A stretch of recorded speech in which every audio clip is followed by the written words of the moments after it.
Section 7 को बोलते हैं डिस्पोजल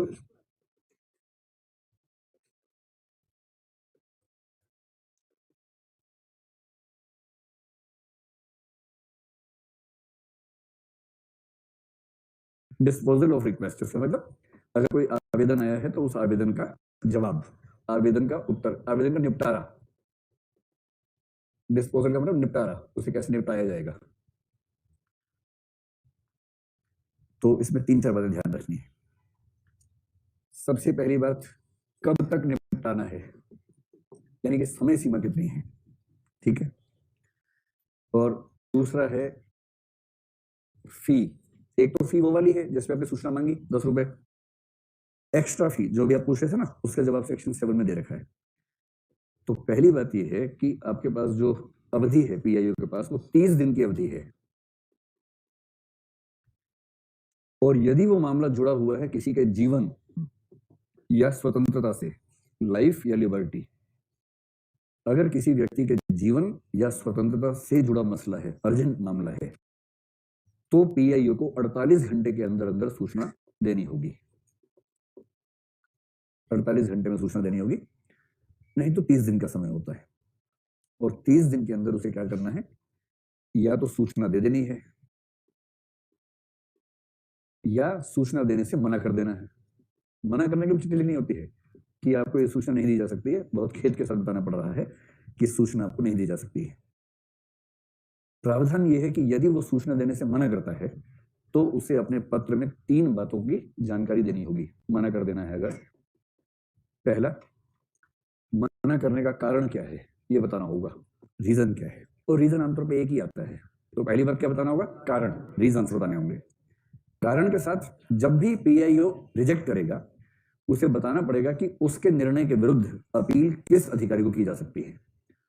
अपीलेट अधिकारी कौन है, अपीलीय अधिकारी, और उसका पता कि ये अधिकारी हैं, इनका नाम ये है, इनका पदनाम ये है, पता ये है, आप यहां इस निर्णय के विरुद्ध अपील भेज सकते हैं।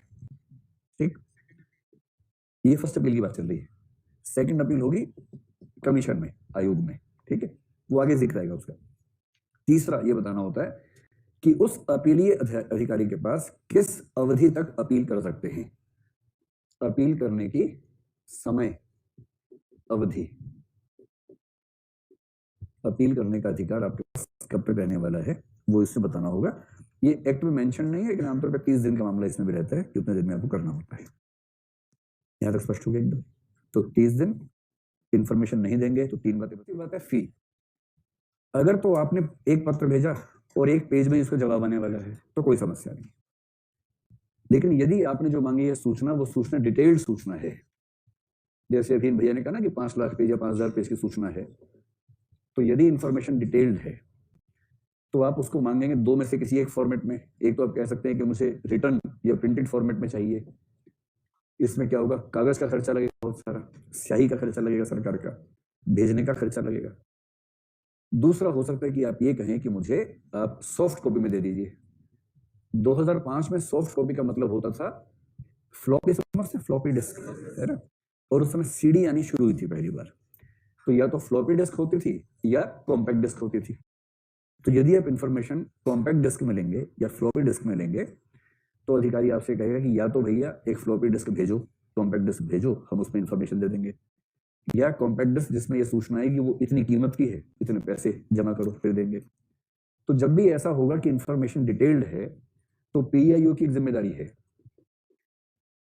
पीआईओ उसकी पूरी कैलकुलेशन करेगा और कैलकुलेशन के साथ एक पत्र भेजेगा उस व्यक्ति को जिसने सूचना मांगी है, यह बताते हुए कि आपके द्वारा मांगी गई सूचना इतने पृष्ठों की है, इसलिए प्रति पृष्ठ 2 रुपए के हिसाब से इतना भुगतान आप करेंगे तो हम सूचना आपको प्रोवाइड करवा पाएंगे। ये 2 रुपए वाली बात एक्ट में नहीं लिखी है, रूल्स में लिखी हुई है। स्पष्ट होगी बात। अगर किसी का जीवन खतरे में हो या किसी की स्वतंत्रता खतरे में हो, उसके बारे में सूचना 48 घंटे के अंदर आनी चाहिए। हेबियस कॉर्पस पता नहीं क्या होता है, वो उससे जुड़े मामले। जैसे मान लीजिए कि पुलिस आपको उठा के ले जाए, मतलब भगवान ना करे ऐसा कभी हो, मान लीजिए आपके दोस्त को ले गई किसी को, ठीक है, जैसे पुलिस आपके घर आई, आपके दोस्त का नाम पूछा, उसे कहा चलो भाई आपने उससे कहा भी वारंट वगैरह कुछ है, तो उसने कहा वारंट है, दिखा दिया वारंट, तस्दीक कर लिया आपने, वो आपके दोस्त को ले गए। उसके बाद 2 दिन से अता पता नहीं आपके दोस्त का, आपने पुलिस स्टेशन में पूछा, कोई बता ही नहीं रहा। तो आप सूचना के अधिकार के तहत दिल्ली पुलिस के पब्लिक इंफॉर्मेशन ऑफिसर को भेजेंगे कि मेरा मित्र जिसका नाम ये है, उसके नाम पे एक वारंट था और दिल्ली पुलिस ने परसों इस समय उसको घर से अरेस्ट किया था, उसके बारे में सूचना पुलिस स्टेशन नहीं दे रहा है, कृपया सूचना के अधिकार के तहत बताइए कि वो कहाँ है, उसका जीवन सुरक्षित है या नहीं।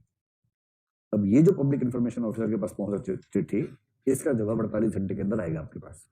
बेशक यही है कि दिल्ली पुलिस ने उसको उठाया ही नहीं है, आपको गलतफहमी है, पर जवाब 48 घंटे में आएगा। या ये आएगा कि उसको जुडिशियल कस्टडी में रखा गया है इन जज महोदय के आदेश पर, इस मतलब पुलिस स्टेशन में या इस जेल में इस समय वो यहाँ पर है और इसकी सूचना उसके परिवार को दी जा चुकी है, ऐसा कुछ। समझ गए?